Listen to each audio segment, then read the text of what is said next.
जो लोग net qualify नहीं है उनके लिए एक सुनहरा मौका है असिस्टेंट प्रोफेसर बनने का।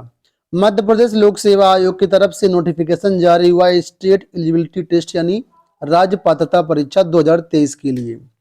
इस वीडियो के माध्यम से मैं आपको कंप्लीट डिटेल्स देने वाला हूं कि इसमें कौन कौन से अभ्यर्थी आवेदन कर सकते हैं, एग्जाम पैटर्न क्या रहेगा और इसमें क्वालिफाइंग मार्क्स वगैरह क्या रहेंगे। तो कंप्लीट डिटेल्स मिलेगी इस वीडियो में, आप लोग वीडियो को एंड तक देखिएगा। सबसे पहले यहाँ पर आप लोग देख सकते हैं इंपॉर्टेंट डेट्स दी गई हैं। तो यहाँ पर देखिए नोटिफिकेशन 8 जनवरी को जारी किया गया था और इसमें जो आवेदन है वो आपके 27 जनवरी से प्रारंभ हुए हैं। 26 फरवरी इसमें आवेदन करने की लास्ट डेट रहेगी। हालांकि इसके बाद भी आप फॉर्म भर सकते हैं, लेकिन फिर आपको लेट पेमेंट देना पड़ेगा। तो लेट पेमेंट दो तरीके से है। अगर आप 26 फरवरी तक आवेदन करने से चूक जाते हैं तो यहाँ पर देखिए 1 मार्च से 10 मार्च तक भी आप फॉर्म भर सकते हैं, लेकिन लेट पेमेंट लगेगा। कितना लेट पेमेंट लगेगा? 3000 रुपये लेट पेमेंट लगेगा। ठीक है। और अगर आप 10 मार्च के बाद यहाँ पर आवेदन करना चाहते हैं तो भी कर सकते हैं। उसके लिए देखिए यहाँ पर लिखा हुआ है कि 15 मार्च से 21 मार्च तक इसके बाद फिर से विंडो ओपन रहेगी, लेकिन यहाँ पर लेट पेमेंट बहुत ज्यादा लगेगी। कितनी लगेगी? 25,000 रुपये। ठीक है।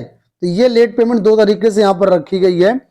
और यहाँ पर फॉर्म में कोई गलती हो जाती है तो 50 रुपये शुल्क के साथ आप फॉर्म में करेक्शन भी कर सकते हैं। तो मैं तो कहूँगा नॉर्मली आप 26 फरवरी के पहले फॉर्म भर दो, 500 रुपये केवल लगेगा, कोई दिक्कत नहीं है। बाकी लेट पेमेंट के साथ जो लोग छूट जाएंगे तो उनके पास मौका रहेगा। ठीक है। अब यहाँ पर देखिए ये जो परीक्षा है इसका नाम है राज्य पात्रता परीक्षा, इसको सेट एग्जाम बोलते हैं। और ये एग्जाम कब काम आता है, इसका मतलब क्या है? तो जो भी अभ्यर्थी असिस्टेंट प्रोफेसर बनना चाहते हैं, ठीक है, असिस्टेंट प्रोफेसर बनना चाहते हैं लेकिन उनके पास अगर नेट नहीं है तो इस एग्जाम के लिए क्वालिफाई कर सकते हैं फॉर्म भर करके। और जैसे आप ये सेट एग्जाम क्वालिफाई हो जाता है उसके बाद असिस्टेंट प्रोफेसर के लिए आप एलिजिबल हो जाते हैं फॉर्म भरने के लिए। जिस तरीके से नेट एग्जाम एक क्वालिफाई एक पात्रता परीक्षा है, same to same SET exam भी नेट के इक्विवेलेंट ही है। और डिफरेंस ये होता है नेट क्वालिफाई कर लेते हैं तो ये आपका ऑल ओवर इंडिया वैलिड होता है, हर राज्य में आप फॉर्म भर सकते हैं। लेकिन जो सेट एग्जाम होता है केवल उसी राज्य में वैलिड होता है जिस राज्य से आपने क्वालिफाई किया होगा, यानी जिस राज्य का सेट एग्जाम क्वालिफाई किया होगा। एमपी सेट की बात कर लेते हैं तो इस एग्जाम क्वालिफाई करने के बाद आप एमपी में असिस्टेंट प्रोफेसर बन सकते हैं। अब यहाँ पर देखिए शैक्षिक योग्यता के बारे में बताया गया है। तो ऐसे अभ्यर्थी जो पीजी पास आउट हैं, चाहे आपने किसी भी स्ट्रीम से किया हो, पीजी पास आउट हैं तो आप फॉर्म भर सकते हैं। पीजी के फाइनल ईयर में हैं तब भी फॉर्म भर सकते हैं, या फिर पीजी के 3rd सेमेस्टर या 4th सेमेस्टर में आप पढ़ रहे हैं तब भी आप इसमें फॉर्म भर सकते हैं। ठीक है। अगर आप पास आउट हैं तो न्यूनतम 55% की रिक्वायरमेंट रहेगी आपको पीजी में, इससे कम होगा तो आवेदन नहीं कर पाएंगी।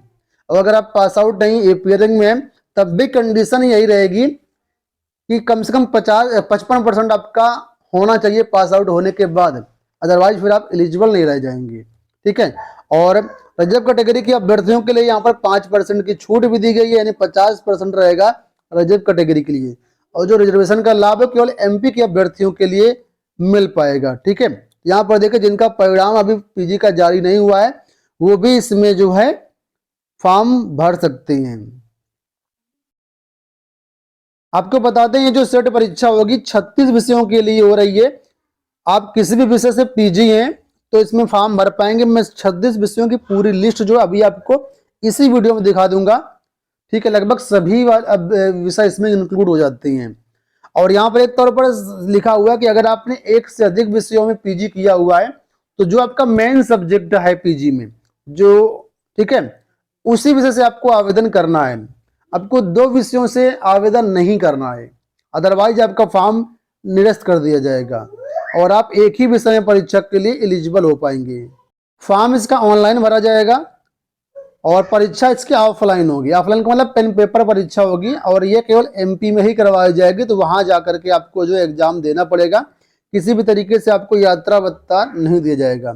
अब यहाँ पर बात कर लेते हैं परीक्षा पैटर्न क्या रहेगा। तो इस परीक्षा में देखिए 2 पेपर होंगे। प्रथम प्रश्न पत्र कंपलसरी पेपर है, सभी अभ्यर्थियों के लिए समान रहेगा। और जो दूसरा पेपर है आपका ये ऐच्छिक सब्जेक्ट रहेगा, ऑप्शनल पेपर रहेगा। जिस विषय से आप आवेदन करेंगे उस विषय पर आधारित रहेगा द्वितीय पेपर, और पहला पेपर सभी के लिए समान होगा। पहला पेपर के बारे में बताया गया कि सामान्य प्रश्न पत्र शिक्षण एवं शोध अभिवृत्ति पर आधारित होगा, जनरल पेपर होगा, टीचिंग एंड रिसर्च एप्टीट्यूड से रिलेटेड होगा ये। इसमें आपके 50 प्रश्न पूछे जाएंगे, सभी प्रश्न आपको हल करना अनिवार्य रहेगा, और प्रत्येक प्रश्न 2 नंबर का होगा, और कुल प्रश्न इसमें 100 होंगे, और 1 घंटे का यहाँ पर आपको टाइम मिलेगा। इस टेबल में देखो यहाँ पर प्रथम प्रश्न पत्र के बारे में एक्सप्लेन किया गया है। बात करते हैं द्वितीय पेपर के बारे में, जो कि ऑप्शनल होगा, आपके सब्जेक्ट से रिलेटेड होगा। तो इसमें क्या रहेगा, देखिए यहाँ पर बताया गया है कि द्वितीय प्रश्न पत्र में 100 प्रश्न रहेंगे, ठीक है। प्रत्येक प्रश्न ये भी 2 नंबर का होगा। ऑब्जेक्टिव टाइप का पेपर 1 भी होगा और पेपर 2 भी होगा। मल्टीपल चॉइस क्वेश्चन आपसे पूछे जाएंगे। इसमें सुमेलित या सुमेलित टाइप के सत्य असत्य वाले, कथन कारण वाले, इस प्रकार के कुछ प्रश्न होंगे। और द्वितीय प्रश्न पत्र के लिए जो समय निर्धारित है 2 घंटा निर्धारित है, और द्वितीय पेपर जो होगा 200 नंबर का होगा। तो यहाँ पर देखिए पहला पेपर 100 नंबर का, दूसरा पेपर 200 नंबर का, तुलना करके 300 नंबर का आपके दोनों पेपर होंगे। और दोनों पेपर एक साथ ही होंगे, एक ही शिफ्ट में होंगे, मतलब एक के बाद एक होंगे। इन दोनों पेपर के बीच में कोई भी टाइम नहीं मिलेगा। 1 घंटे के बाद ये पेपर आपसे ले लिया जाएगा, उसका तुरंत दूसरा पेपर दे दिया जाएगा, और 2 घंटे में आपको यहाँ पर करना होगा, ठीक है। अब यहाँ पर जो सिलेबस रहेगा आपके ऑप्शनल सब्जेक्ट का, तो यहाँ पर बताया गया कि जो यूजीसी का सिलेबस है और जो सीएसआईआर का सिलेबस है, सेम टू सेम वही सिलेबस रहेगा, और उसी के अकॉर्डिंग आपको तैयारी करनी पड़ेगी, ठीक है। जैसा कि मैंने बताया दोनों ऑप्शनल पेपर होंगे, लेकिन इसमें एक अच्छी बात यह कि नेगेटिव मार्किंग नहीं रहेगी। आप तुक्का वगैरह भी लगा सकते हैं, हालांकि तुक्का को उतना फायदा नहीं होता है। अब यहाँ पर देखिए रिजल्ट कैसे बनेगा, तो यहाँ पर रिजल्ट के बारे में बताया गया कि जितने अभ्यर्थी यहाँ पर आवेदन करेंगे, सभी विषयों को मिलाकर के जितने परीक्षा में बैठेंगे, उन अभ्यर्थियों के सापेक्ष में 6% अभ्यर्थियों को सॉर्ट आउट किया जाएगा स्लॉट 1 के लिए, ठीक है। और 6% जो अभ्यर्थी निकलेंगे उनको फिर कैटेगरी के अनुसार, सीटों के अनुसार उनकी मेरिट को बनाते हुए यहाँ पर जो क्वालिफाई कर दिया जाएगा। यहाँ पर क्वालिफाइंग मार्क्स भी दिए गए हैं कि दोनों पेपरों में कंबाइंड रूप से कम 40% नंबर आपको लाना है, तभी आप पास आउट माने जाएंगे। और रिजर्व कैटेगरी के लिए ये है 35%। अब यहाँ पर देखिए सभी 36 विषयों की पूरी सूची दी गई है। इन विषय के लिए आप फॉर्म भर सकते हैं, ठीक है। यहाँ पर आप लोग देख सकते हैं पूरा 36 विषय यहाँ पर दिए गए हैं, जो कि मैंने आपको बताया था कि 36 विषयों के लिए हो रहा है।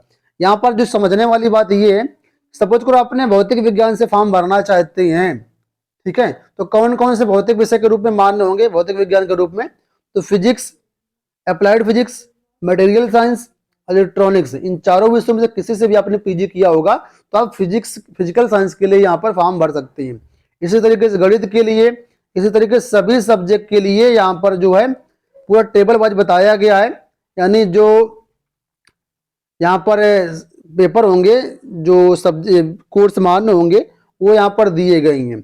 ये आपके वो पेपर हैं जिनका यहाँ पर मतलब जिस सब्जेक्ट से आप एपीयर होंगे, और ये आपके यहाँ पर वो रहेंगे जो आपने पढ़े हुए होंगे। मुझे लगता है सारा कुछ मैंने इसमें एक्सप्लेन कर दिया। आप चाहें तो इसमें जाकर के एमपी लोक सेवा आयोग की वेबसाइट पर जाकर के फॉर्म भर सकते हैं। उम्मीद करता हूँ वीडियो पसंद आया होगा। इस वीडियो में इतना है, धन्यवाद।